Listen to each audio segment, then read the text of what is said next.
کشمیر سے ہوں، کشمیر سے۔ جموں کشمیر سے ہیں، مولانا شبیر صاحب بول رہے ہیں؟ جی جی حضرت۔ اچھا اچھا حضرت، حسام الحرمین کے متعلق میں پوچھنا چاہ رہا تھا کہ جب کسی زمانے میں کسی علماء میں اجماع نہ ہو، اتفاق نہ ہو کسی مسئلے میں، تو اجماع نہیں بن سکتا نا، پھر وہ سری فتویٰ سری بھی نہیں کہلائے گا۔ بات صحیح ہے نا حضرت؟ اجماع ہونے کے لیے ہم زمانہ کی جو علماء ہیں اس میں اجماع ہونی چاہیے۔ تو یہ دیکھیں کئی کتابیں میرے پاس ہے جو یہ مسئلہ کے اعلیٰ حضرت والی کتاب ہے، ایک میں آپ کو بھیج دیا، اس میں بہت سارے خلاصے کیے گئے ہیں۔ ایک تو یہ لکھا گیا ہے کہ اس طرح بہت سارے نام لکھے، میں بتا رہا ہوں، بھیج رہا ہوں۔ ایک کتاب ہے سیرت مجدد الفسانی رحمۃ اللہ علیہ، پروفیسر ڈاکٹر محمد مسعود احمد صاحب، انہوں نے بات لکھی ہے کہ لیکن ہاں چند شہدائے تیغ تکفیر کے نام سنیے تاکہ جن پر کفر کا فتویٰ لگایا گیا، تاکہ معلوم ہو کہ اس مقتل میں کیسے کیسے جلیل القدر حضرات بسمل پڑے ہیں، سنیے اور ماتم کیجیے۔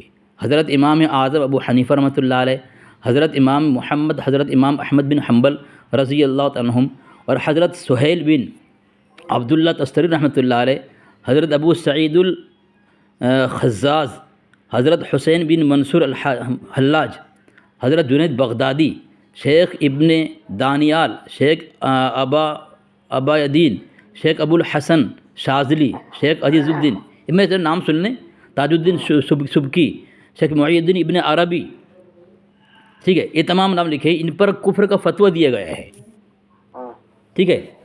تو حضرت ان پر بھی کفر کا فتویٰ دیا گیا ہے۔ ان پہ جو کفر کا فتویٰ لگا تو کس وجہ سے لگا، کیوں لگا؟ یہ تو جن کی کتاب ہے وہی خلاصہ کریں گے۔ اصل میں میرا کہنے کا مقصد یہ ہے حضرت، میں اس کی حضرت میں عرض کرتا ہوں کہ آپ کو جی بزی ہوں کہیں، اصلی ہم یہ مناظرہ جو ہوتا ہے نا، اصلی مناظرے کا ٹائم ہوتا ہے، جی جی کہیں بزی ہوں۔ نہیں، اب تو آپ نے فون کیا نہیں فارغ ہو کر کے، تو میں حضرت میرا خیال اتنا پوچھنے کا یہ ہے مطلب ہے۔ اس طرح اور ایک کتاب میں نے بھیج دی آپ کو، یہاں پہ ریحان رضا صاحب نے تاج السری جو کہتے ہیں جسے، ان پر اختر رضا پر، چھوٹے بھائی پر کفر کا فتویٰ دیا، اور اختر رضا صاحب نے اپنے بڑے بھائی ریحان رضا پر کفر کا فتویٰ دیا۔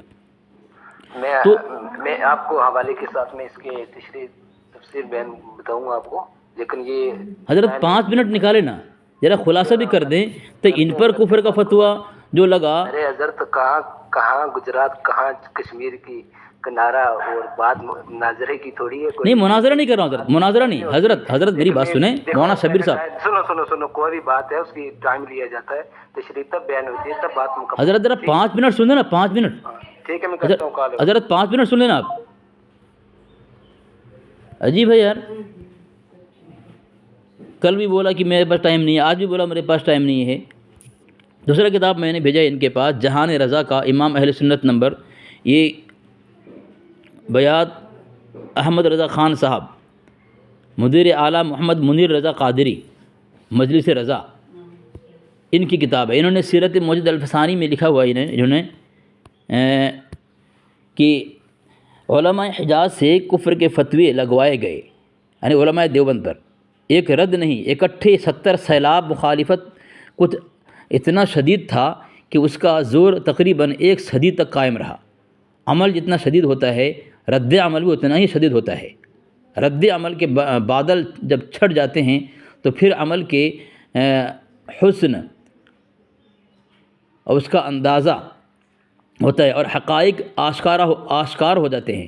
حضرت مجدد الفسانی رحمۃ اللہ علیہ کے پیغام اور اصلاحی کارناموں کو مخالفتوں نے اور چمکا دیا، اور مخالفت نہ ہوتی تو شاید حضرت مجدد کی صحیح عظمت کا اندازہ لگانا مشکل۔ مطلب حضرت مجدد الفسانی رحمۃ اللہ علیہ پر فتوی کفر دیا گیا ہے، اس سے پہلے اس طرح میں نے بتایا ہے، تو کفر کا فتوی لگانے کی وجہ سے حضرت کی شان اور بڑھ گئی، یہ کہہ رہے ہیں۔ اور ان پر وجہ کیا ہے کہ ان کو مجدد مانا جاتا ہے، ان کو اللہ والا بتایا جاتا ہے، اور ہیں بھی الحمدللہ اہل سنت جماعت دیوبند کے نزدیک۔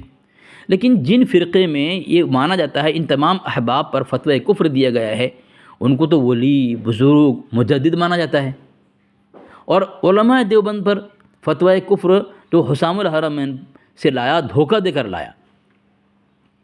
لایا، اردو کتاب کو وہاں اپنی طرف سے تبصرہ کر کے علماء حرمین شریفین سے جو فتویٰ لایا گیا، جی ایک تو یہ چیز جاننے کی ضرورت ہے، احباب اور سامعین کو بہت بغور سماعت کرنے کی ضرورت ہے۔ جب حسام الحرمین فتویٰ لے کر آیا، یہ فتویٰ ایک طرفہ تھا۔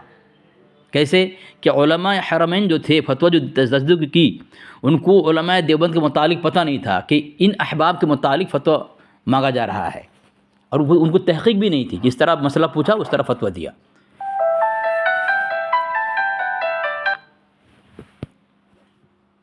جی ہیلو